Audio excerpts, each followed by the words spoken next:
Silverized Society.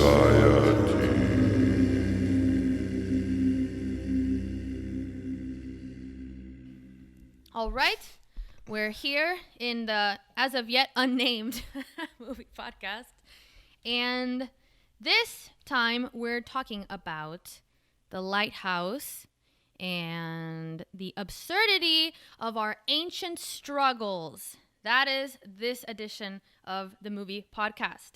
So I would like to say that I really liked this movie. I think that A24 does a really good job. I haven't been familiar with their stuff very long. I know that I think I only know the director that's done this movie's work, which is he also did The Witch with A24. I don't think he did I don't know anything else from A24. I don't think. You do. Hereditary is A24. Oh, really? Midsummer is also A24. A24. Wow. It certainly okay, is. Yeah, no wonder I like it. Yeah, those movies are great too. So this movie is really cool because of the intense usage of Greek mythology in it and philosophy. It's like if you like those things, this is the best movie for that, because it doesn't try to, just lightly touch on it or just kind of use a little piece. The whole movie is like packed with philosophy and mythology. So that's really exciting to see in a horror movie. Because honestly, what better genre to put nihilism and existential philosophy and Greek mythology into than a horror? I think that's exactly where it belongs. I mean, what are you gonna do? Put in a rom-com or something? No. Historical fiction, maybe. No. Horror is better, because horror is the root of life. I like it, and so is tragedy and darkness and all that shit that is in this movie. This movie's heavy. Now, I think we can start off with your what you're so proud of. I suggested, and I think we should tell all of our viewers, this is the inaugural podcast they might actually be seeing, but we have tried this already before, and I came up with the concept of, a word of the podcast. We could have a word that reflects the issues that we're talking about in the podcast, and you thought that was stupid. It's a little elementary. It is. But I will test it. We will test it. But check this word out, vocabulary word, if you think it's elementary.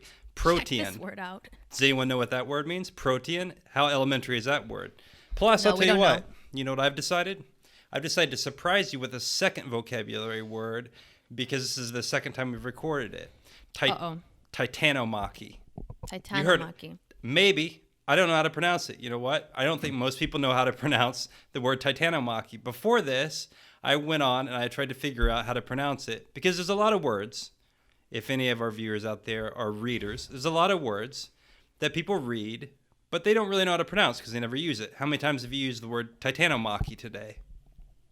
I've used it several times, but I don't know how to pronounce it. Now, what I did do is I went on looking for pronunciation, and you know what I got? I got a bunch of YouTube videos that have like AI generated voices trying to say the word titanomachy. You can't and trust that. I say I don't trust it, and I'm going to say it titanomachy even if it's wrong, and I will stick to it. Okay, so anyway, that's not actually the word. The word is protean, and protean means tending to, being able to change frequently or easily. Mm-hmm. And that is going to get us into the part which I'm most excited about, which is the Greek myth aspect of the movie.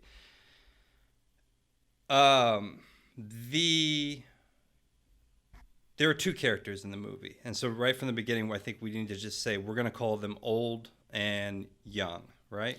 Now, that's interesting, because when I was, doing some research on this movie, and I came across that video essay from Acolytes of Horror, and that's where I first discovered that kind of framing of the characters, not by their names, which do change throughout the film. They introduce themselves as one thing, they give each other different names. The older character doesn't use the younger character's name, to his dismay, and then since he was lying about his name, the younger character says. And so in that video essay, that guy presented that's actually in the script, is that they're listed as young and old, not by name. And Yeah. you had said that you ended up doing that on your own, which is Right. interesting because that shows that it really is. I don't know. I feel like that's very good writing. Because their names change over and over again Mm-hmm. throughout the film, and no one's really certain about their own identity or each other's identity. So, anyway, one of the other aspects of this, and you may or may not want to use the word protean. You may or may not want to use the word titanomachy. I entirely endorse it, but I did want to point out that people think that these Greek myths, these old ancient myths, aren't really a part of the language anymore, but they really are. And there some other words, Vulcan, we use that somewhat. Okay, maybe you don't use the word Vulcan every day, but I mean, you know what it means. Saturnine, maybe you don't use that every day, but you may have read it. Some may say you have a Saturnine temperament. They may or may not say that to you all the time. Mercurial, that's something that's used a little bit more. Martial from Mars. Martial's something we all know about, warlike. Vestal, okay, maybe you don't use the word Vestal a lot. Okay, so maybe you don't use Greek terms in day-to-day speech, but it is infused in our language. Promethean, another one I wanted to point out.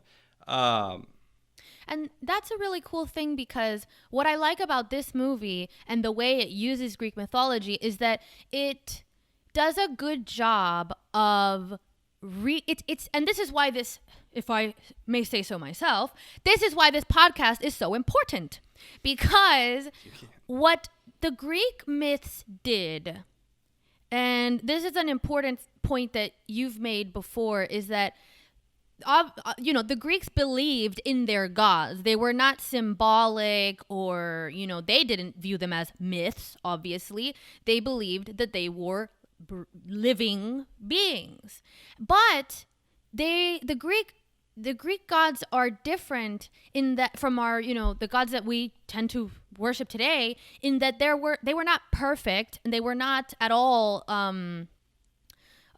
so separated from human nature. On the contrary, many of them embodied human vices. So Zeus is a great example of an extremely flawed personality of a Greek god. He's just raping everybody. First of all, we'll just say it. He's just raping everybody. And this is kind of what makes him a bit of an unlikable god in a way.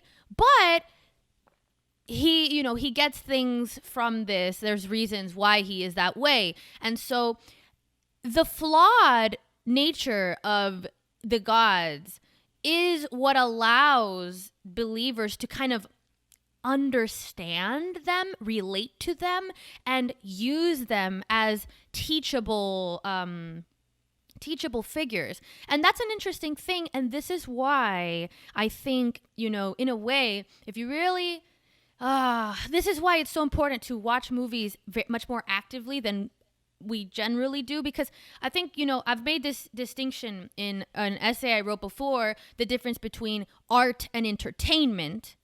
And good art requires a little bit of work to truly get the benefit of. And a movie like this, it's almost tiring in some respects.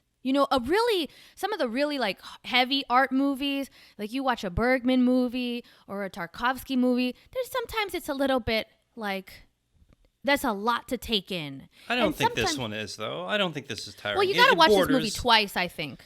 You don't have to. You can watch it and just enjoy it for what it is, and that's what I like. Well, you can, but you lack something from it. And that's why I think, when you look at this movie as being almost a parallel to Greek mythology in and of itself, we are the Greeks looking at these figures in their, flawed nature and learning from them. And I think that if you kind of look at how he creates these characters and has certain flaws in them and kind of plays out Greek stories through them, they are, in a sense, our own kind of Greek gods that we can look at and understand life through them.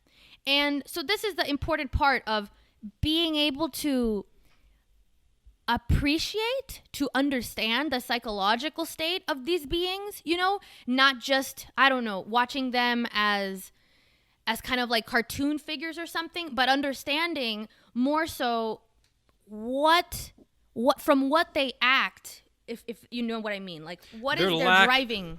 Their lack of omnipotence, which is what differentiates them from gods that we would worship today, and at least in the major monotheistic religions. The Greek gods aren't omnipotent, so they're lying to each other, fighting with each other. They're not the totality in and of themselves. They can't be omnipotent, of course, because it's a polytheistic system. So, there's that, and to bring it back to the film a little bit, because we both looked into the specific Greek myths that this movie might be referencing. I think came to the conclusion that it's not trying to just take one Greek myth and parallel that and use it and retell it. He really does use elements from the Prometheus story, from Sisyphus, and then from Proteus, the god of the sea, the old god of the sea, and Titanomachy, which in my error, I didn't actually define for anybody, but I should say that's the war between the gods, a generational war between the gods. And so we see that generational warring concept in this film. So that's enough of Titanomachy. Not enough of Titanomachy. Well, I encourage everyone to use it on a daily basis, that word, if you can. I want to expound on Titanomachy a little bit. Let's do it. Because Titanomachy, it's not just a war between the gods. It is literally a generational war, because the Titans came before the what do they call, what are they, just Olympians. The Greek gods, I guess. The Olympians, that's it. Yeah. So it is a generational battle between the gods, which is it's perfect for understanding this movie, because this is essentially a battle between the older character and his way of life, and the younger character who wants to usurp and eventually does take over the power of the older character by killing him, which is what happens in Titanomachy. That is what happens. The Olympians defeat the Titans with the help of Heracles, also known as Hercules. It is, isn't it him? It's his arrow that they have to call upon him. I'm pretty sure. There's so many different. The other thing that to keep in mind is there's a bunch of different there's a bunch of different versions of Greek myths. They differ. Hesiod is the poet that in Theogony laid out and explained to the Greeks who their gods were in a lot of ways. I think in the 6th or 7th century. I'm not entirely sure. But so maybe Hercules comes into it. I don't actually remember that. I think it's Uranus or Uranus, however you prefer, like the planet. He's the first chaotic type god, and then his offspring Kronos, which we think of as time. He castrates him, which is pretty hardcore, and overthrows him in that way, which is a bad way to be. Now Kronos is the one that eats his children. And then Kronos gets overthrown as well. By Zeus. I'm pretty sure that's the final one. It is. Yeah. Now, this is interesting, because here is, again, where you see, and it's important because it's almost like Greek mythology is replete with this theme of a struggle between generations. And that's ultimately, again, what is such an important lens for viewing this movie. It's not the only lens, but it really it's a good way to see the characters rather than, and it's an interesting thing because in our society we tend to not make such a differentiation between the old and the young, so much, and I think there's an argument that we don't respect our elders as much and things like that, and at least we don't revere them in the sense that maybe some other cultures do or definitely have done. On the contrary, I think in modern society now, we're actually seeing, and there's an argument here where whether that is out of control or the natural order of things, but you see this animosity between the generations. So particularly very nicely exemplified by that new saying that came around, which is like, okay, boomer, as this way to kind of like dismiss anything that an older person says.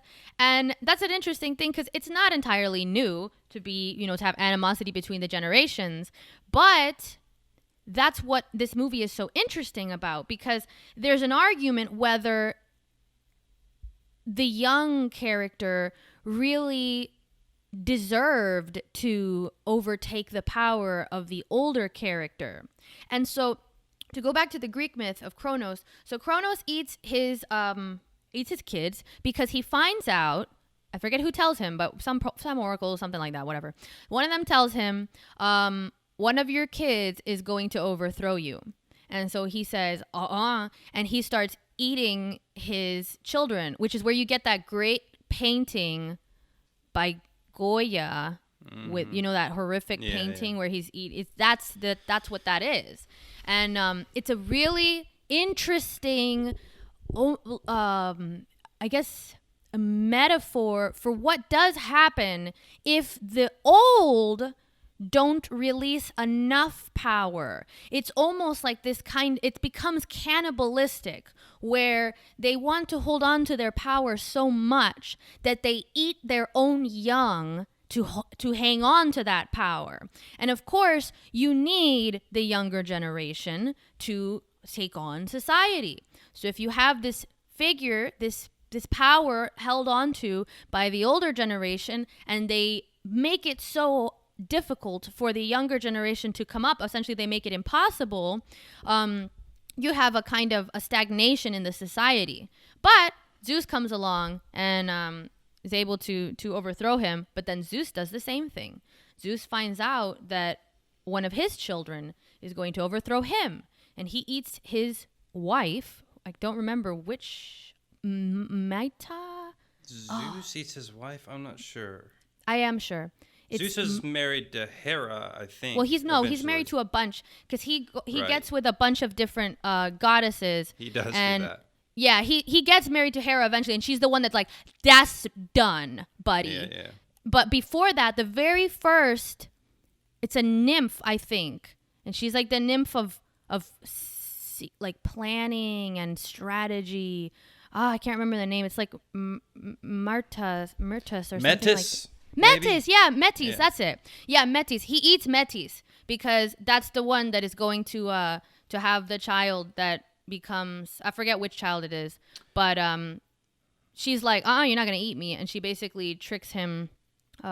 Somehow someone gives him a poison or something, and he throws up. No, that's what happens with Kronos, actually. Yeah, it's hard to keep all of this in track, and I mean, I'll sit here and talk about Greek mythology forever. Anyway, the point is not that well, but he does. Athena is eventually born from the leg of Zeus, so I think at some point, I mean, the gods are eating everybody. That's what they're all about. I think we can agree. Yeah, upon and that. this is it's really a cool not, way. Why do they need to do that? Why do they need to, like? Can't they just throw them off a cliff or do something different? No, but that's what I think is so cool about it, because it is such a visceral representation of what it is like to prevent the upcoming of the younger generation. You literally eat the young. You kill the upcoming generation. It's such an interesting way, because it's almost like, again, this is a theme that has been around in civilization for so long, and I think that there is a natural animosity between the generations, because of course the older one does not want to relinquish their position of power, but the young need to go up in society. They cannot remain at the lower levels. And so here's the interesting thing. So you see this in the Lighthouse. You see how the old character keeps the lighthouse locked. He doesn't let the younger character do anything with the lighthouse. And yet at the same time, we see him struggling to walk. He doesn't actually do much of the work. He orders around the younger character to do the work. And then he just kind of keeps notes on him. So you kind of see this great power imbalance. But I think what's interesting about this imbalance is you have to kind of ask yourself, what should happen here? Is the older character wrong for keeping the younger character out of the lighthouse? The I light, say no. as we'll say. I say he is You not do wrong. say no. I do say no for a variety of reasons. If you watch the film, the younger guy isn't qualified. He simply doesn't really know what he's doing. Now, the error I think where the old makes is that he kind of mocks him for his mistakes, and he also doesn't really instruct him that well. There's a scene where he's carrying up the gigantic canister of oil to the top of the lighthouse because he was told to, and then at the end of it, Old goes to him and says, "What are you doing carrying that entire thing? Go back and carry it back downstairs. You're a fool. You should have carried the small thing." Well, he could have told him that in the beginning. And so that's the kind of thing that causes great contempt, and it's understandable for doing that. On the other hand, he also tells him, "Don't kill a seagull because that's going to cause a problem." And spoiler alert, hopefully Too people late for aren't that. watching this if they haven't seen the film.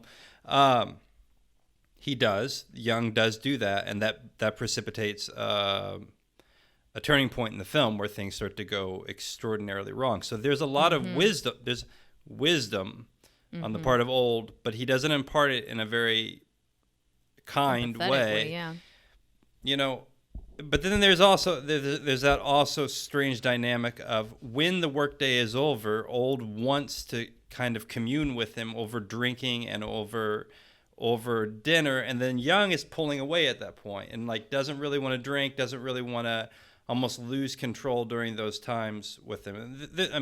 There's so many different dynamics in this film we could discuss, but that's another one. There's this weird thing where the boss wants to be your boss during the day, and he wants to, push you around and order you around and all that. Maybe sometimes the right way, sometimes not the right way. But then he gets drunk and wants to be your friend and do dances. It's weird, It's weird. And I think there's another aspect to that that's odd that I think people that drink or don't drink understand, which is that Old really pushes him to drink. And he's distrustful of the fact that Young doesn't want to drink with him. And I think a lot of people have had maybe that experience where, if they go to a party or whatever and they don't drink, there's almost a sense of well, you're not really with the program here, But in the film, Young, I think, is doing that to try to keep his head together. But he eventually also fails to do that, and things go radically awry. They do. I think that it's a really useful thing to see even that scene with the drinking as a cultural difference, and that's kind of how Old puts forth that idea. Same thing with the seabird, don't kill a seabird idea. This is, he comes from essentially a different culture, and that's an interesting thing to think of, because we often think of culture as something related to ethnicity or nationality or, some type of identity like this, and not to time. But times have their own culture too. It's true. And, so your parents have their own culture, and there's a lot of overlap, but there is also places where it differs. And the drinking is in a way, and the wisdom is in a way, these cultural differences. Where for Old, he's like, well, this is what sailors do. This is how sailors stay out on the sea. And the Young is like, no, it's how they're stupid, And he kind of just scoffs at that.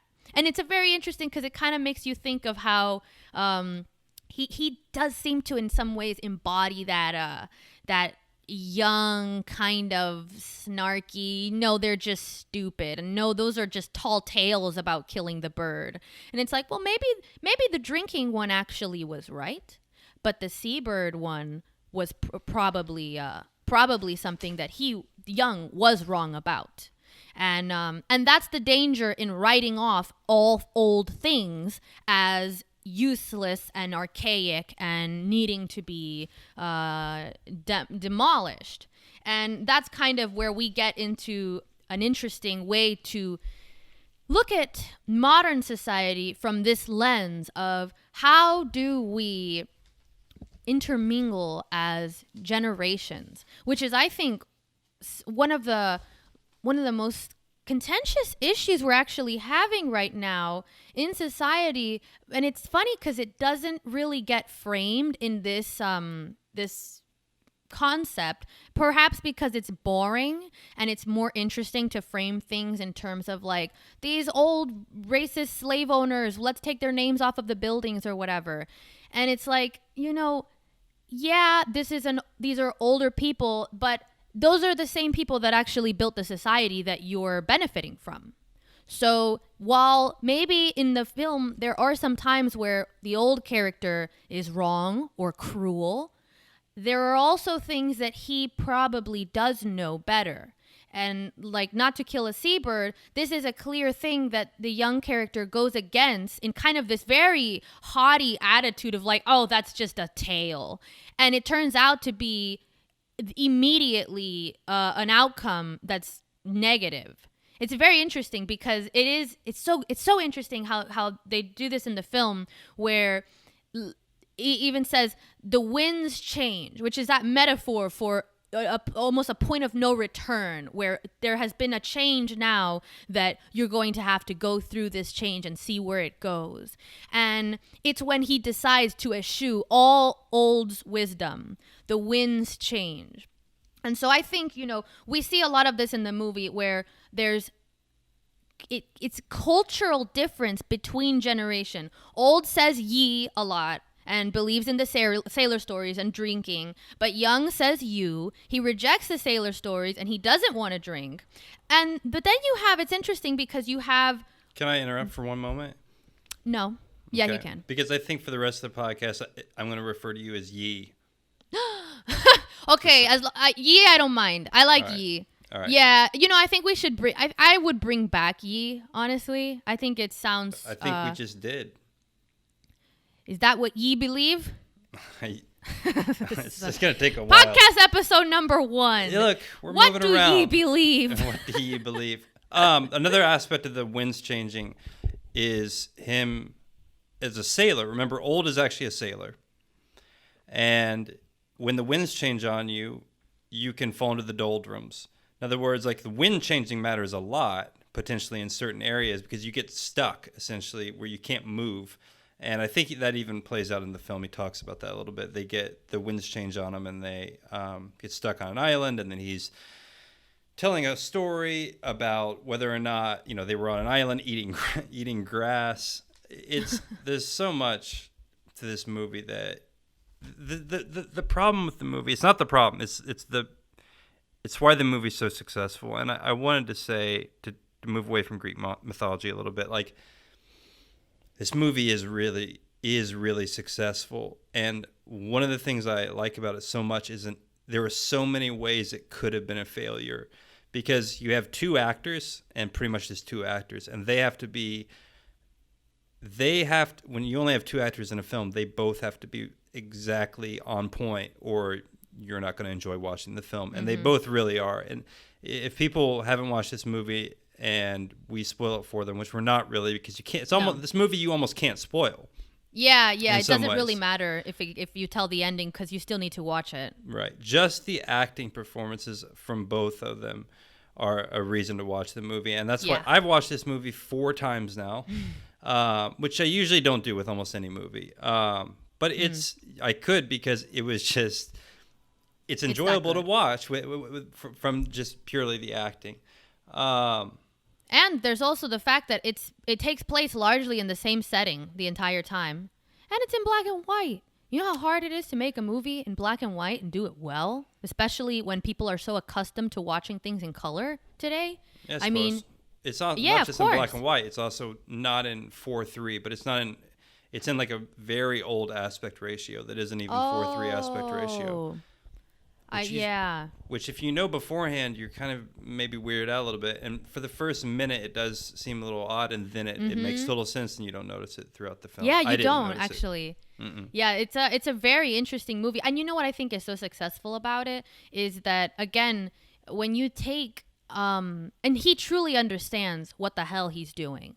I don't know if I pronounce his name right. Robert Eggers, maybe it's probably how it is. Probably. Yeah, he is doing what he does with film is really, in a way, exactly what, not to be so lavishing praise on him, but it really reminds me of the role of art in mythology. It's kind of like, what Greek myths were for their followers in their time is what a movie like this can be to a person if they really take the time with it. And that's why it's such a memorable movie, is because it's not some temporal little, piece of entertainment. It's truly dealing with some ancient ideas, and it does it in such a fascinating way too. What a cool setting for it, and what an interesting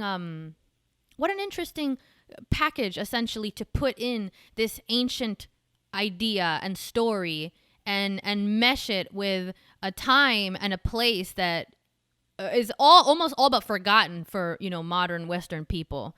I don't even think about lighthouses and what goes on in them. I don't even think about any of that. I think about them like I I'd bet say you it think about 2 them a little to more. 3 days a week. I do. No, I don't. Well, I do. Yeah, think yeah. about, Let's be. I do.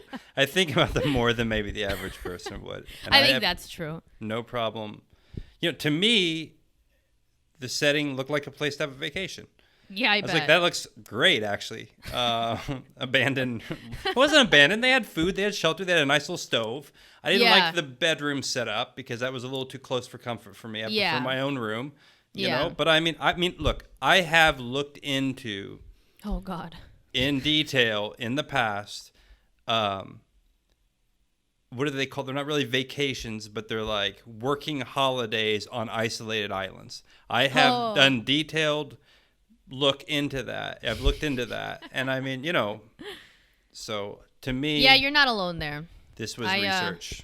That's why when I found out that Bergman ended up living on that island outside of Sweden, that's basically just a rural island that you have to take like a long boat trip to get to, I was like, no wonder I love your movies.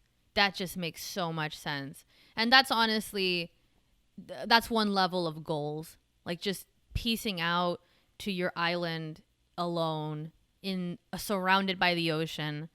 There is something very right about that. Also, there's something very wrong about that. Obviously we're saying like, that's great. Well, we're both kind of mentally ill. So that's something that, I don't think most it's right people, or wrong. I don't think it's right. No, get out of here with that. I mean, maybe something most people would in that situation really deteriorate immediately. I don't think so. How many lighthouses exist in the world? People are there running lighthouses, and they're not like stabbing each other with axes every single day like it happens in the movie. I don't think he stabs someone with an axe, but the point is, again, spoiler alert, I'm saying there are people that enjoy a more isolated lifestyle. And to be fair, in the year 2020, in which we're living right now, I more or less am living in a fucking lighthouse. We know that. So yeah, so I've been, and I'm not going to speak to the specifics of how long I've been locked down, but I think that any person can take a look at this beard and have a pretty good idea. It's been a while since I've kinship left towards the the house. lighthouse. So I really, to me, it's just a room with a seaside view. That's what I looked at. Granted, I would have preferred a single occupancy lighthouse, but that's probably dangerous. Yeah, well, no, I would prefer single occupancy too, because that's I would do Bergman style. Nice house alone on your island, no job either, no working with the lighthouse, because they do a lot of work. And to tie that in, let's go on to our secondary concept of this, which is all about work, essentially. Which is, again, it seems like I don't like it. I know. No one does. Work seems like such a boring concept to even talk about in a movie. You know, what are we going to do now? I'm going to tell you about how labor is divided in this movie and how that division of labor is actually crucial to understanding why their situation essentially breaks down. It's not only just the generational culture and the mystique of the seabird. There's actually something deeper there. And this is, again, something that we're living through in our modern society right now. So this is interesting. My new album, by the way, is called Mystique of the Seabird. Check it out on Spotify. I intend to take a royalty from that. Mystique of the Seabird is a trademark. Whenever I record it, that's fine. So Emile Durkheim put forth the concept of anomie, which is a sense of alienation from society that is born of division of labor. So this is really interesting because we love, society is so diverse. You can do whatever you want, blah, blah, blah. Okay, that comes with its own risks, essentially. So anomie is this idea, and it's interesting because it actually comes from a Greek word for lawlessness, or lawless. And essentially, the idea is that the norms of society start to break down, and the individual becomes alienated from their society because of these divisions. So it's good to consider this in terms of what is the alternative. So it's a little bit dry to parse out, but there's mechanical solidarity. So mechanical solidarity is essentially when you're having the society that is like a peasant society. Everybody does the same job. Okay, there's not a lot of diversity there. Everybody's doing the same thing. Then you have organic solidarity, which is when your society, you're free to pursue a bunch of different options. And what happens here is that those differences start to create divisions in the society. And so I think you can look at both the old and the young character as being somewhat alienated from their society. So it's interesting because obviously they are kind of these outcasts of society, particularly young is that. So one of the characterizations of an individual experiencing anomie in their society is the inability to hold relationships and the inability to hold a job. And this is something that you see in Jung's character, both of those qualities. He leaves his last job because it seems that we're led to believe that he killed his boss. And he doesn't seem to have any relationships. And it's possible that they're both lying about their, exploits and relationships. Because even the old character kind of seems to fabricate this idea of like, oh yes, well, I had a wife, but she didn't like this lifestyle or whatever. And I don't know how true that is because we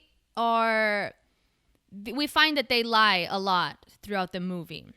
Now, so this interesting thing here about the joblessness and the fact that they don't hold relationships, I think it's kind of a cool way to look at the movie because it maybe helps to understand why there's so much mermaid sex in the movie.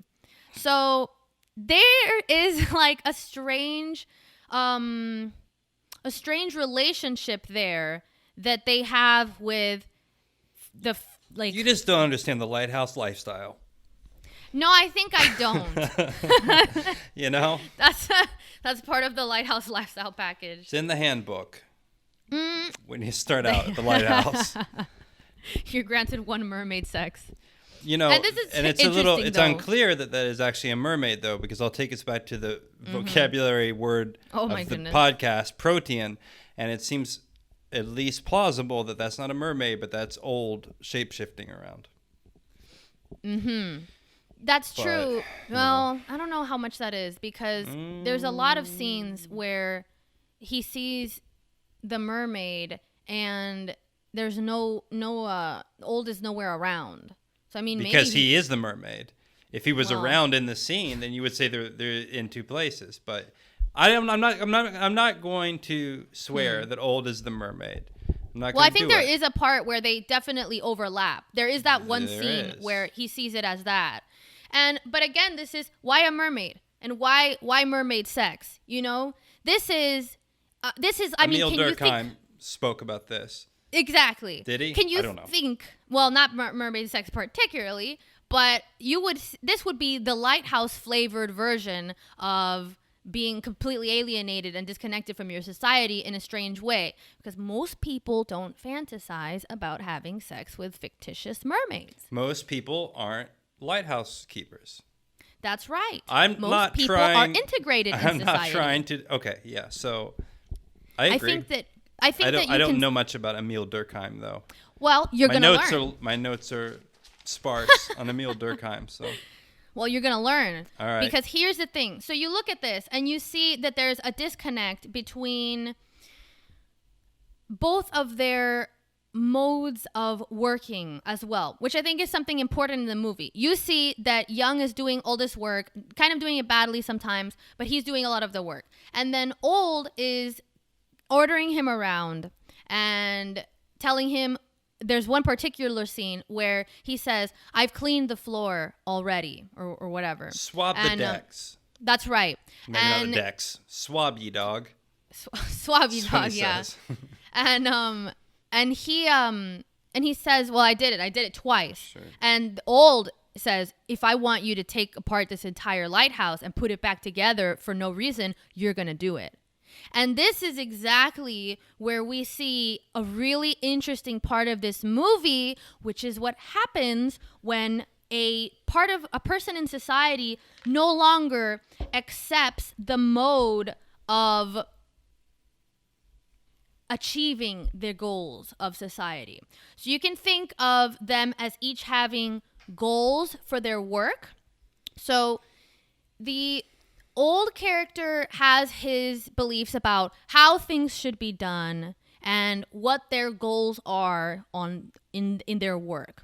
The Young character comes in, and at first he does, questions like, well, in the handbook it says no drinking, and Old is like, nope. If we drink, I think he says, like, if I tell you to drink, you drink. It's, I'm the one that's in charge here. I don't know that he actually says it that outright with that, but yeah. Oh, he kind of makes fun of him. He kind of says, like, well, he lets him drink a bunch of bad water. Yeah, that's what it is. And he's like, did you read in the manual that you're supposed to clean this thing? Right. And so you can kind of see already that Young starts to be a little bit divided from. He doesn't just come in and say, okay, what am I supposed to do? I'm supposed to do this? All right, let's do it. He tries at first, but then he starts to become jaded about his work. And then there's that scene where he questions, I'm not here to be ordered around or whatever. I've already cleaned the floor. And that's when there's the most clear division between how they want to work there. Young doesn't want to be treated as this kind of like a slave, essentially. There he wants, and his goal ultimately, and he says it is, I want to be able to have my own house and have no one tell me what for. Sure. And so that's interesting, because that's kind of there's an idea of this being like a dark version of the American dream, rather than I want to have my family and my kids in my house. It's like, I just want to be left the fuck alone and have my shit and be, get my goals and go away and have no one to tell me what for. I want to defend Old for a moment, though. In some of so there is certain circumstances and certain types of jobs where it is important to obey what you are told to do immediately, not because that in and of itself is a good thing, but because there are dangers associated with the jobs that require immediate following of instructions. The most obvious one to most people is being in a military or a martial environment. That chain of command, that it is necessary to do what you're told, because there's going to come a time where doing what you're told quickly without thinking about it is very important. And a sailor, I would think, though, despite my sailor-themed shirt, which I have warn for today, I don't know much about the ways of the sea, but it's another being on a ship is another kind of I think command structure type thing. Not even in the Navy, but merchant marine or whatever it is. If you don't do what you're supposed to do, your ship might hit a rock and you all drown. I mean, and being on a lighthouse is probably a bit of a dangerous job in some ways. Like you see when the storm comes, he seems to know what he needs to do very quickly, but actually what he does is just unearth a bunch of alcohol.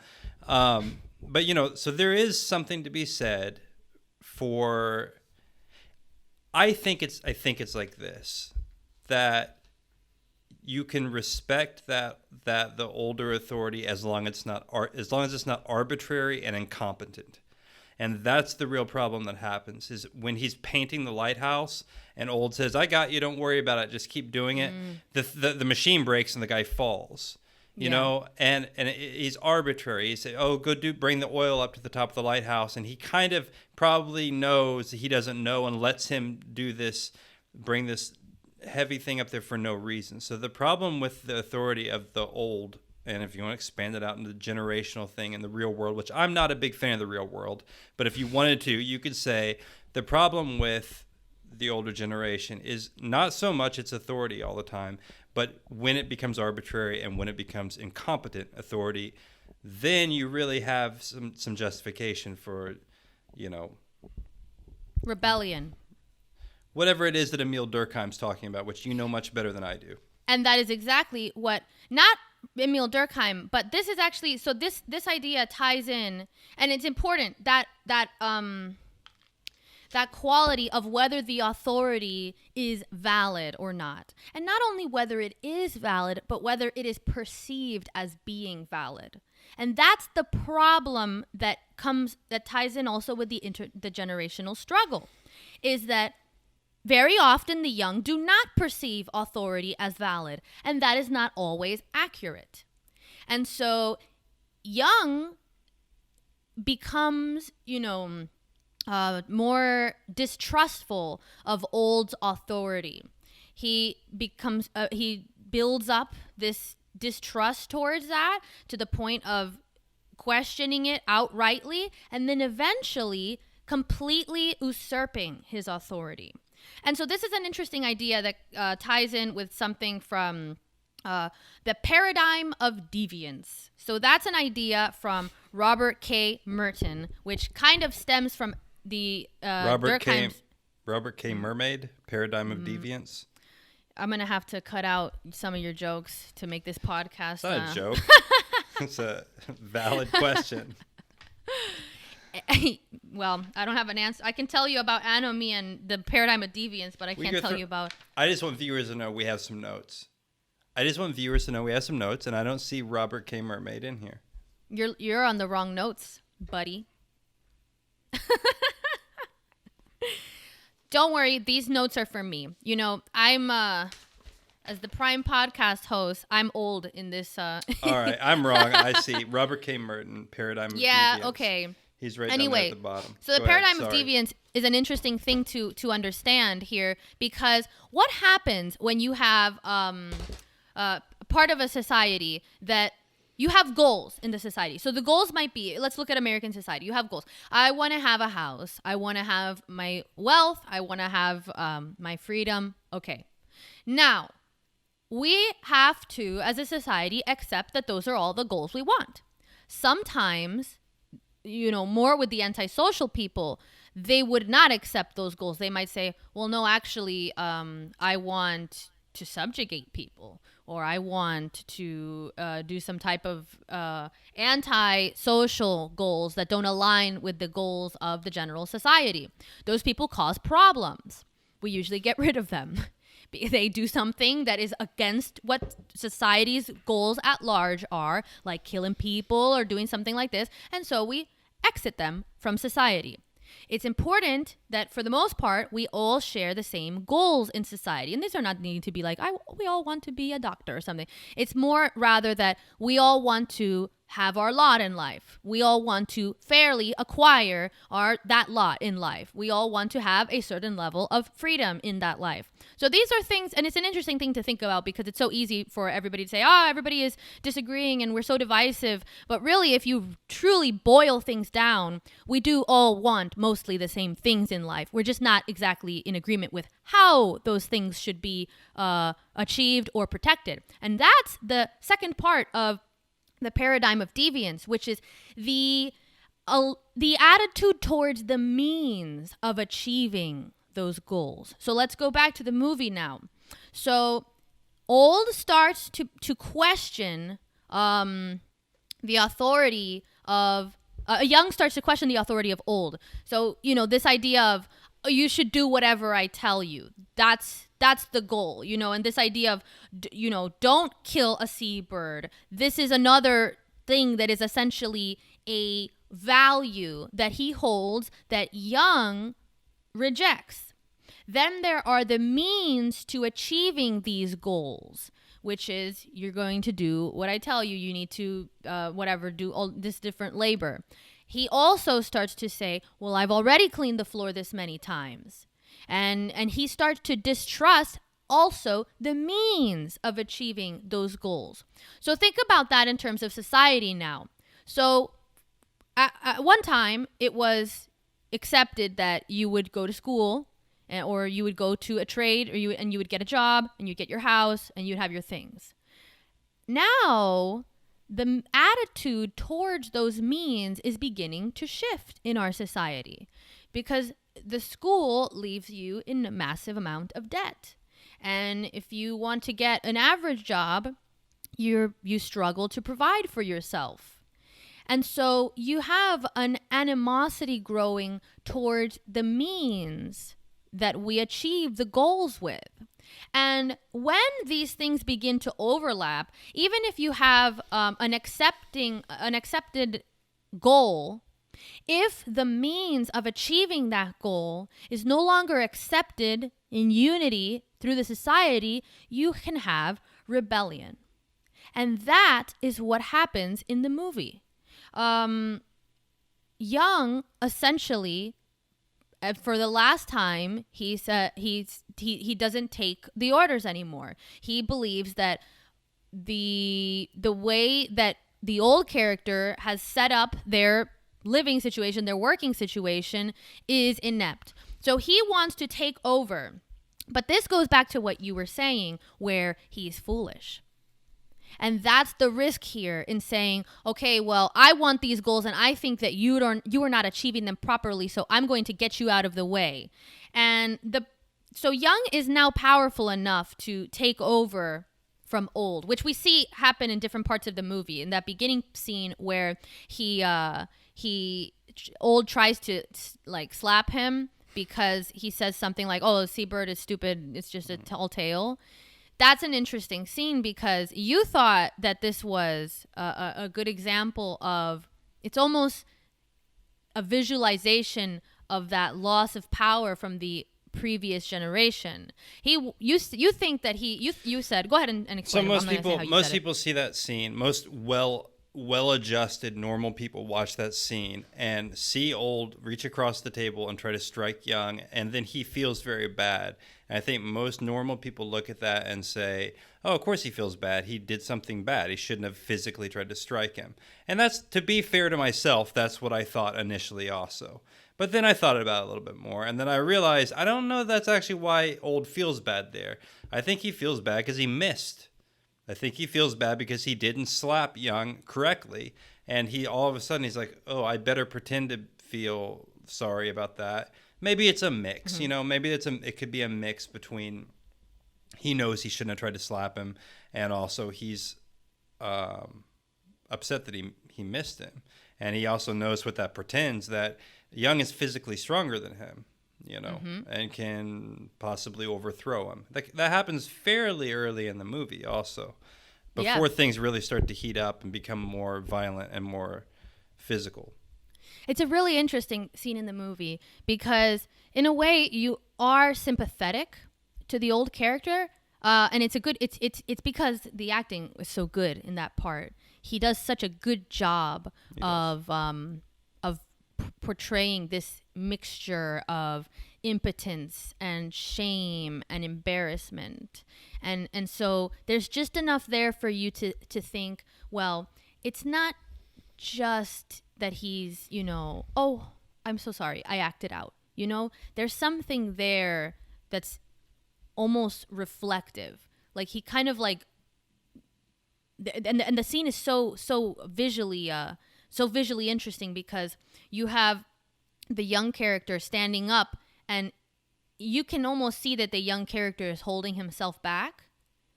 He's not in, there's not an expression on the young character of this kind of like, why would you do that? It's very much this moment of, should I act? And the old character kind of becomes bowed down a little bit. And so you see this very visual dynamic of power and the fleeting of that power in the old character. And so this is an interesting thing to understand, because that is the reality of any society, is whether you remove the means to access power or not, the younger generations do ultimately hold the power of youth. They can usurp the older generation, even if it's something as brutal as physicality. And so there's that interesting, that visual is such an interesting, I almost like to see it as the visualization of our society right now, because you have so many of the changes in the contemporary culture being created by the younger generations. And that's not, of course, novel or new. That is who creates change in a culture and a society. It is the younger generations. It's why you cannot kill them all, because then you have a stagnant society that eventually perishes if there is no younger generation to replace it. And it's essentially a suffocation of progress, because progress comes through trying new things and changing things. If you have a culture in which everything is forced to stay exactly the same, eventually that sameness is out of step with the world, and so the society itself becomes weakened. I like to think of that as, this is part of the reason why a country like the United States can be so successful, is because there is so much freedom to allow for innovation. There is enough freedom to allow for doing something wrong or messing up, but that is the path towards finding something new, creating new things, and innovating. The more restrictive a society is, the less room for innovation and newness there is. And just as in the same way of, looking at the difference between the generations, though, because at the same time, you have the old character holding on to the light. And the light is an important figure. It's almost its own character in this movie, because it's like the third character, actually, because even the old, he speaks to the light, like it is a being, and they both have a relationship with the light, whereas for the old character, he guards the light, and for the young character, he covets the light. And this is an interesting thing, because the young character ultimately does usurp the old character, and he kills him to take the light from him, because that's essentially, and I like to see that light as kind of a metaphor for the power or the higher position in society.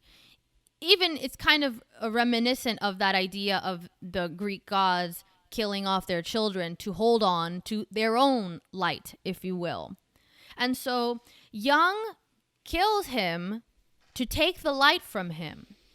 And he goes up to the light and essentially goes insane, and then is left in this Promethean death that is really gruesome, where he's just essentially, it seems that he is he's alive and he's on the rocks just being eaten alive by the seagulls. And so it's not even just like, oh, he dies. No, he suffers from there on for having taken the light, perhaps prematurely.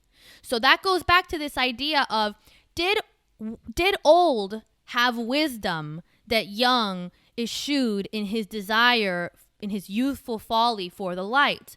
Do we risk a Promethean death in so casually being willing to destroy older wisdom? So that's kind of an interesting way to look at the division between the generations here. I think, you have a society where you are able to be as an individual and pursue, all these different beliefs, all these different modes of being. But at the same time, that is the very existence that creates a division in the society. So it's interesting because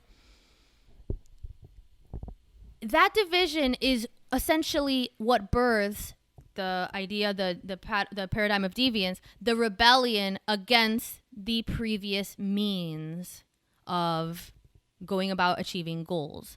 And so we watch that happen. We watch what happens when the young character decides that the old character's beliefs about how to achieve the goals of, successfully maintaining the lighthouse are, expired, and he rebels against them, and he gets nothing for it except his death.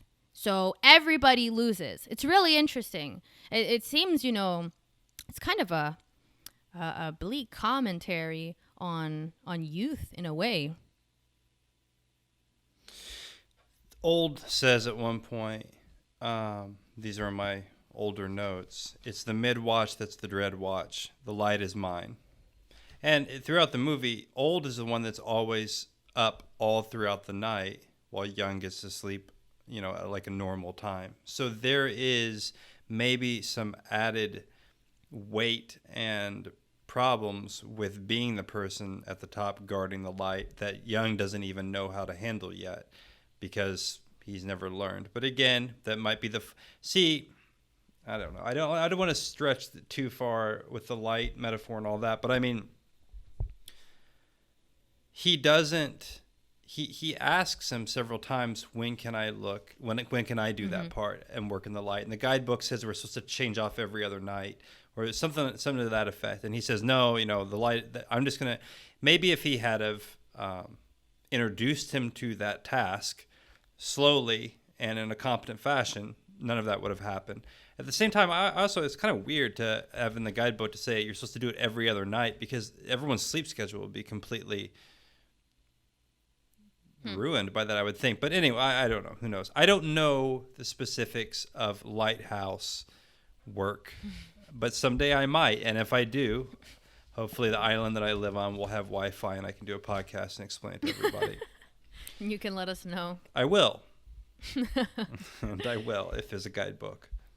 I think that's an interesting thing, though, is to see that essentially the young character does seem to be too quick in taking over from the old character, but the old character may be too greedy with his own position. And whether it is that he has some type of special wisdom about the light, blah, blah, blah, or that it's truly too difficult to stay up and deal with the light. We don't know exactly why he does that, but it does seem that he has grown attached to that role. Certainly. And he does say, he said he's married to the light or something. I was just gonna say, yeah, and he speaks to the light as if it was his partner or something. Sure. And so that's kind of an interesting way to understand again that Greek concept of the powerful being unwilling to relinquish that power. And it can be something that one gets attached to and is unwilling to gracefully pass to the next generation. And if that is so, and I mean, that makes me think of when I look at, a lot of the societal issues in American, in the US, you see a lot of what comes out of a lot of the strife comes out of the path having been altered for people. It's not as easy for the younger generations to achieve the quality of life that their parents and grandparents did. The cost of living is more expensive. The cost of getting education is more expensive. And so you have things like this that are that in a way the previous generations have orchestrated, and it makes the path to pass the light much harder.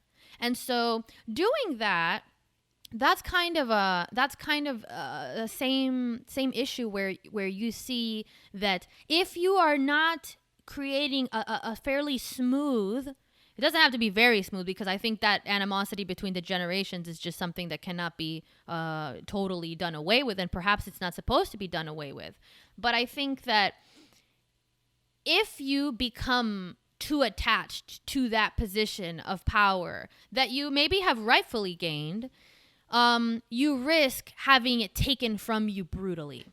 And that's essentially what happens to the old character, is that he is so unwilling to give up the light that he loses his life for it, essentially. Perhaps if he had given it to the young character in a more tempered way, he would not have died. So that's an interesting way to think of why, there is a passing of power. I think it's so interesting because maybe people get caught up on like, oh, it's this identity, or oh, it's this type of politics or whatever. Every generation accrues power through their resources, through their positions. That's what life does to you. As you go through life, you accrue more power and wealth, essentially. I mean, if you're able to. Some people don't. But for the most part, having more time on Earth gives you a better chance to accrue more power and resources. And so there is a passing off there that has to happen. And if the bridge is essentially cut after you pass over it, you're going to have that natural passing that needs to happen becomes instead a kind of battle. And that is, I think, where there's a risk in titanomachy. In titanomachy. Perhaps we are living through a titanomachy of our own. It's a little bit too grand, but maybe it's a baby titanomachy. It's a good baby machy. It's a good way to use the word titanomachy. We've been using that word a lot, and I like it. I like the way it sounds, titanomachy. We might be wrong. It might be something stupid like titanomashi, which if it's that, I would say it wrong anyway, because I don't like that. I don't like when it's like paper mache. That's wrong. It should be paper mache. Well, I can't speak to that. So titanomachy it stays, because I refuse to say like titanomashi or something ridiculous like that. I don't think that's right. I think it would be maki. Good. I think it should be that way. If it's not, then I reject it. Anyway. Acceptable. So we're going to finish up this podcast with perhaps an even more bleak outlook, but I don't think so, because I think that this part of the movie is possibly my favorite way to look at it, which is through one of the Greek myths, but one that is more tied in with existential and absurdist philosophy, which is the myth of Sisyphus. So the myth of Sisyphus, would you like to tell it? I know you are better with the myths sometimes. No, I don't know it that well. I mean, at the end of the day, Sisyphus ends up pushing a boulder up a cliff over and over again, and then I think reaching the top of the cliff almost, but then the boulder falls back on him. I don't think it falls on him. I think it probably. I don't think it crushes him every Well, time. I mean, what happens then? Does he just slowly let it down, or does he like just let it go and like starts crying? I thought that it kind of like falls on him. He's like, oh, and he falls backwards and he has to do it all over that's again. Worse. Well, in Fine, my that's myth the of Sisyphus, that's what Okay. happens. He gets to the top and the boulder falls on him, and he doesn't get extremely wounded, but it doesn't feel good. That's my myth of Sisyphus. You're adding another layer of darkness to the myth of Sisyphus that I don't know if it's particularly there, but fine. What do you think happens? The boulder just rolls down. He gets to the Is top that of the that mountain. bad? Yes, it is, because he's there doing it for the rest of his life. He's He pushing succeeds. a rock. What happens if he gets the rock at the top of the cliff? Wow, I got a rock at the top of the cliff. Great. Well, he would Sisyphus. be done. He would be done. He would have achieved his great. So he would have achieved what his is goal. he building up there anyway? A rock Nothing. hut? A lighthouse maybe. Here's the thing. I'm gonna be honest. I didn't review the myth of Sisyphus there, but I think that now he's not the one that gets his liver eaten by birds. No, that's though. Prometheus. Prometheus, right? Okay. So, and Sisyphus is the one that some French philosopher wrote an essay about. That's- or something. You Right. You cannot.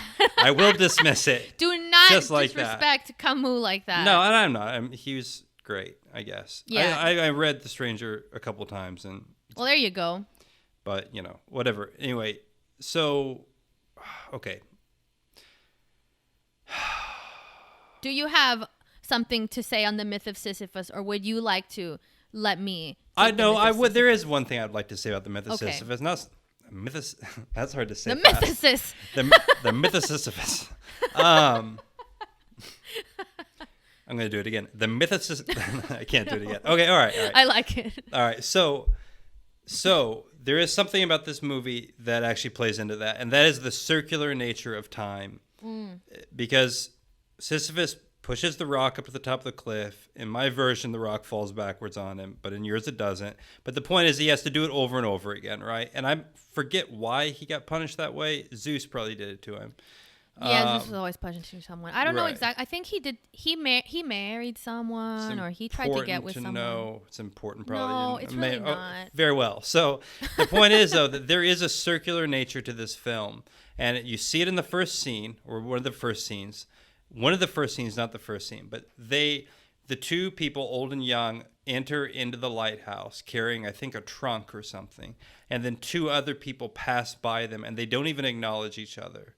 They don't acknowledge each other's presence. They just go there. And I was wondering about that aspect of the film. And plus, there's this question of time in the film. They start to lose track of it. They don't know how long it's going to be. They disagree on it.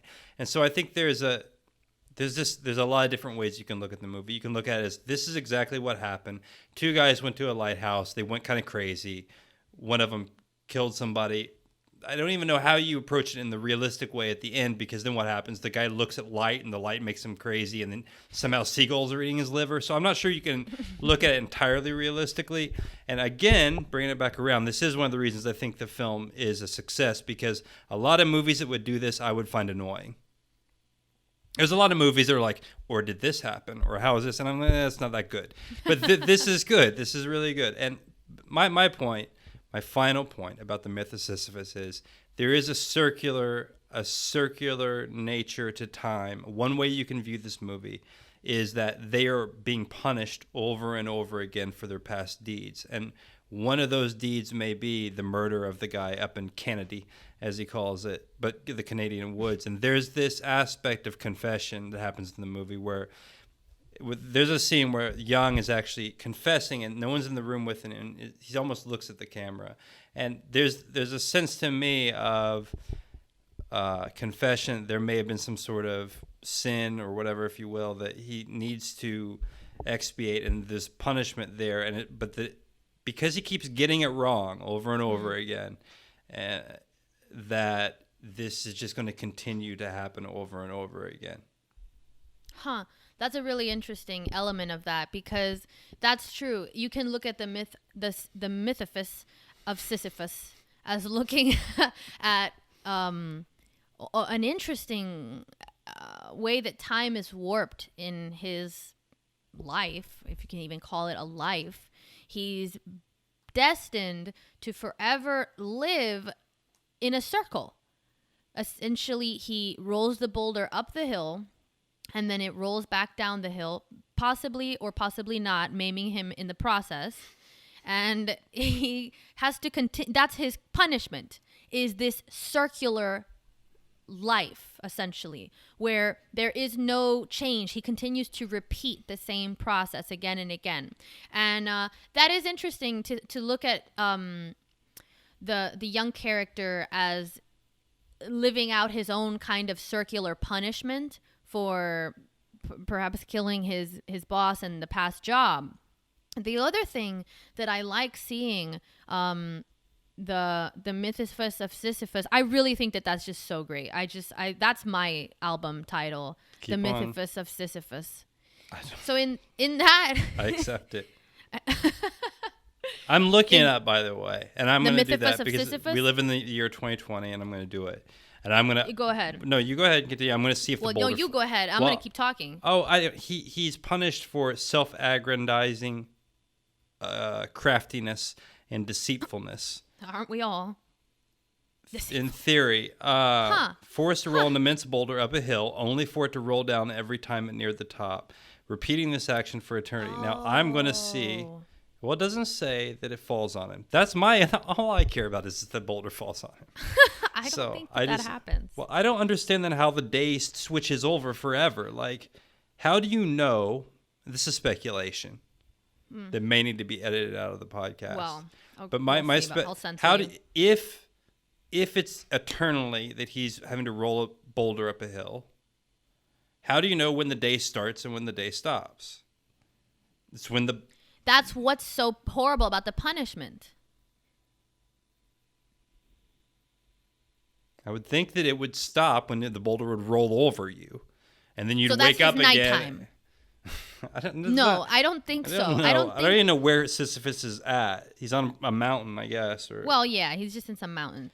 I don't think that I think that that's part of the punishment is, the circularity of time. There is that there is no relief. Oh, the day is over. It never ends and it never begins. So that's part of what is his punishment, essentially, is this undefined circular life. I mean, if you think about it, it's in the underworld. It's in Hades. Oh, and, that's right. Right, and Hades is like, no, I'm smarter than you because check it out, you have to do this forever. Check it out. And it does not say that it actually rolls on top of him because I guess in some way, if it rolled on top of him and killed him, then in a way it'd be a release from this constant. Of course having it to do would. it. Yeah, So he'd be done.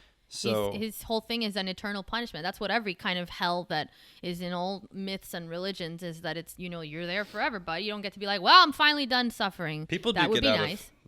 People yeah, do well, escape Hades and myth. But then we write a myth about them too. Anyway, I'm done. I'm wrong. I'm wrong about. I've proven myself. I told you that he's not. You added an extra layer of punishment. Myths to are Sisyphus. made for a reinterpretation, and I stand by it. And I hope all of our viewers know that I stand by that and will continue to lie to you. And I will continue to question that possible lie. As you should. So, as ye should. As ye... that's right. I was going to say as ye will, but fuck, I'm young, aren't I? I don't know how to use ye. Anyway, so in the Myth of Sisyphus, part of the problem is the absurdity of that cyclical, meaningless existence. And you see this develop in the film where he's doing all this work and it's kind of like, well, I want to get to the light, and he doesn't get to the light. And then what happens, which I think is an interesting thing to see, because, everybody wants to know what the hell happened up there in that lighthouse. He gets the light, he kills the guy, and there's this moment, we all kind of at this point are like, what the hell's, get up there already. I don't even care if you kill the guy or not. I just want to see what happens when you get up there. He gets up there and he essentially loses it in ecstasy, in madness. It's a very cool and crazy scene, but it's not entirely positive. It's not entirely negative, but there's almost a chaos in that scene where it's like, I think another interpretation would be briefly, hey, here's an idea. A lighthouse is extremely bright because that's how ships far away see it. Maybe you shouldn't stare directly into a light when your face is 1 foot away from it. I'm just saying, and like I say, I'm not a lighthouse keeper, but I may be someday. And I would not just stare directly into a light. So maybe there were some goggles there and he forgot to put them on. Maybe he went blind. I think, doesn't it kind of show him that way? Doesn't it show that the graphics kind of show like no, but he dark, has like stuff all over. It shows like ash or maybe like there's something around on his face, but I don't know what it is. Yeah, I don't know either. No, I think you're reaching. No. It's fine. Go back to Camus. Okay, Camus did this better. He knew. He understands that what happens here is when you discover that meaninglessness, when your sense of meaning is suddenly evaporated, it is both, and this is a very interesting, view of the absurdist philosophy, is that it's both a relief and a terror. And I think that's why we see this mixture in him of like almost excitement and madness, because you find like this is a freedom. You can view the lack of meaning in the world as a freedom to imbue your own meaning, which is essentially what absurdism argues, is that, well, there is no meaning, but you can possibly make your own meaning, though that might not matter even still. But that there's the other end of that, which is you can skirt into nihilism with that, which is nothing matters, nothing has meaning, and there is no point to even trying to add or discover meaning in life.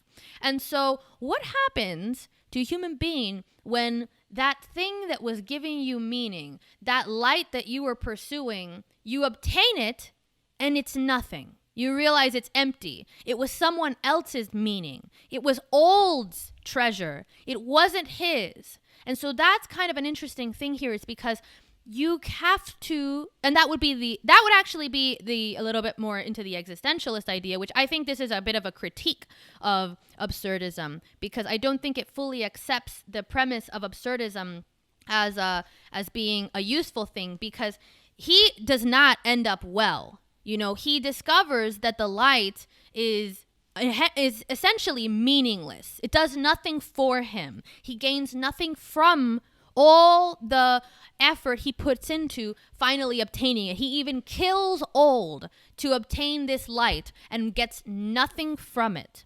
So I think that that's truly, the discovery of an inherently meaningless world where the responsibility was always with him to find what would be his life, his meaning there. It's interesting because you can kind of think of it as like, well, what happens when Sisyphus loses his boulder? If you have, I like it. I think it's a good line. But Sisyphus's entire life is defined by the boulder, by his strife at that point to place the boulder at the top and then go back down and take it back up to the top, back and forth. If Sisyphus loses his boulder, who is he anymore? What is his purpose for existing? So the boulder is inherently meaningless. His work is meaningless, but it still defines his life. The light is meaningless. The work, even in some regards that Old tells him, clean the floor 50 times, is meaningless. But for Old, it was meaningful. It was the structure. He had accepted this form of life, and he was, as he said, married to the sea and all that it entails. So his life was defined by this toil. It was Young that hadn't found that yet. He had not found what it is that he would be married to. He went from the last job and now to this job. And he tried to take the light from Old, thinking that, well, this is the thing. And it wasn't the thing. It was Old's thing. And so I think that's where we get that really crazy scene where he kind of loses his mind. And then, of course, he ends in that Promethean death covered in a penguin, covered in seagull shit, having his liver eaten out by the seagulls. So this is such an interesting way to look at it from that philosophy of pursuing meaning in life. It's very interesting. I don't think the young character did that. He pursued someone else's meaning and found essentially that everything he was doing was meaningless and descended into chaos. I'm just really curious on if you actually can stare into a lighthouse light at close distance, and I'm going to look that up after we're finished with this podcast because I need to know for the future. Yeah, you do. Did he? You do. Did he stare? Yeah, he did it. Wasn't he in the lighthouse? He was like... He's in there, but I mean, yeah, but you're supposed to aren't you supposed to look? I don't know. I mean, maybe you can. Maybe it's just a... You don't know. You don't know. Don't You're know, speculating about Lighthouse, about Lighthouse mechanics and all that, and how lighthouses affect your biology. I will say that when the first time I saw the movie, when I saw... there's a name for it, and I can't remember now. There's a particular type of light that was developed to make lighthouses work. And they look very fantastical. I didn't think it was real when I first saw it. I thought, is that really what a lighthouse looks like? Or is that, just something they wanted to do visually for the movie? But you should look up those types of lights and lighthouses. They really do look like that. Those mirrored type things that are going around like that. I think that's actually an accurate type of old school lighthouse. I just like I just look into the future. Just looking into the future for my possible lighthouse job. You would be old. The light would give you your I would be middle. Yeah. Middle. The middle path. Take the middle path. I don't want any seagulls eating me. I don't want to be turned into slithering sea beasts necessarily. That's pretty. It's pretty bleak. I don't have much. Go, please. There is. You don't have much to what? To contribute to the absurdist philosophy part. That's fine because we're moving on from the absurdist philosophy part to the last part, which that was the last part. Oops. Surprise. You add notes you didn't even tell me because that is the last page of notes. I'm positive. No, it isn't the last page. I communicate all changes. This is the last part. We're an hour and 20 minutes in. I just want to let you know that. All right, saddle up, guys.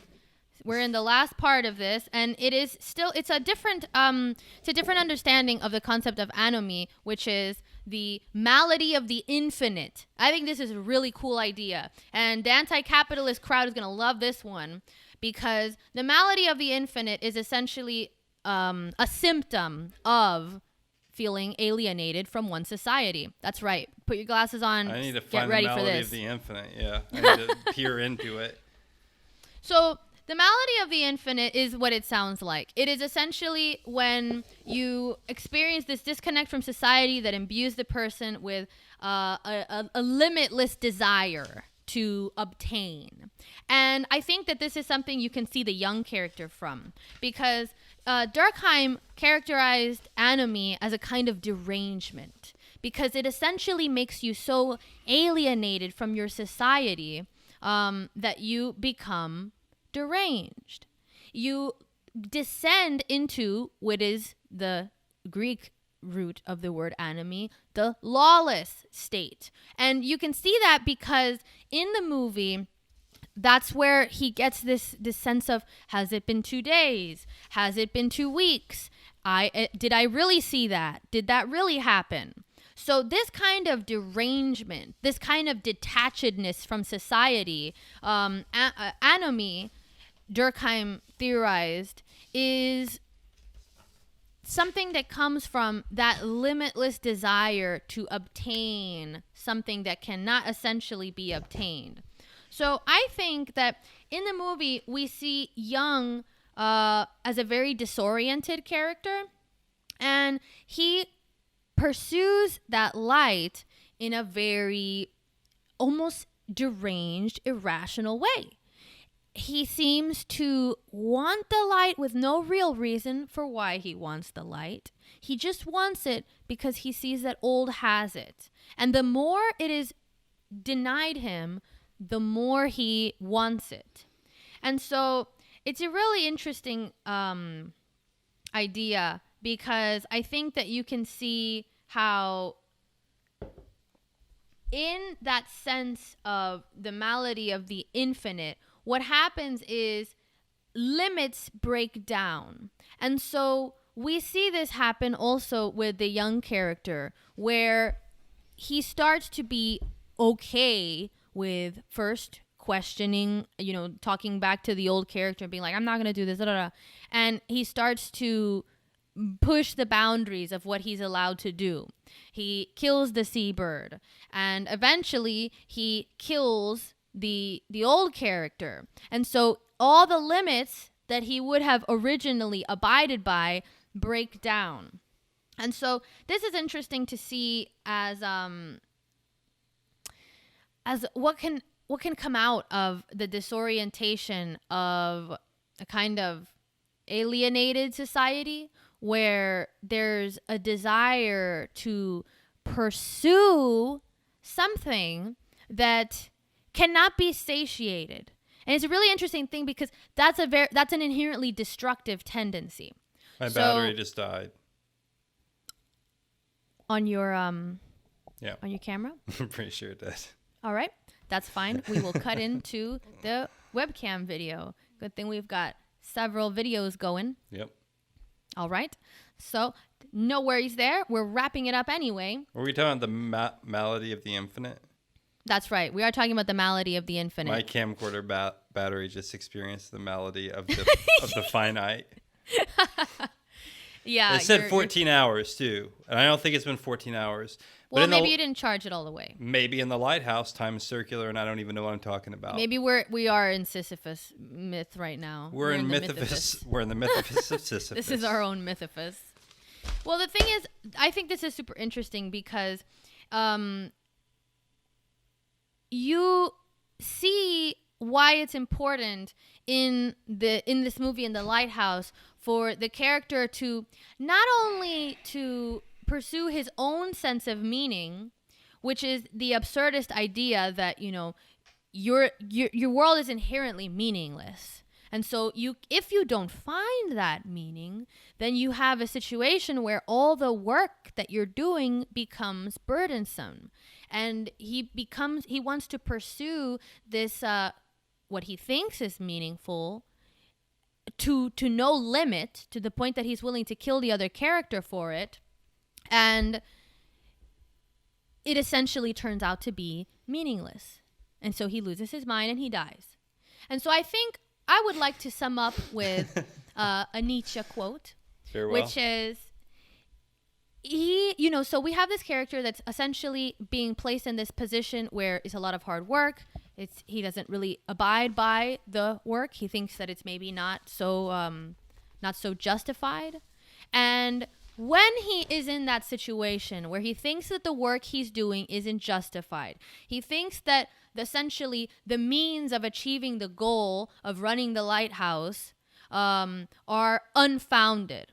So he is alienated from his role in that environment, and he rebels. And Nietzsche has a great, very succinct explanation of this, which is, he who has a why to live for can bear any how.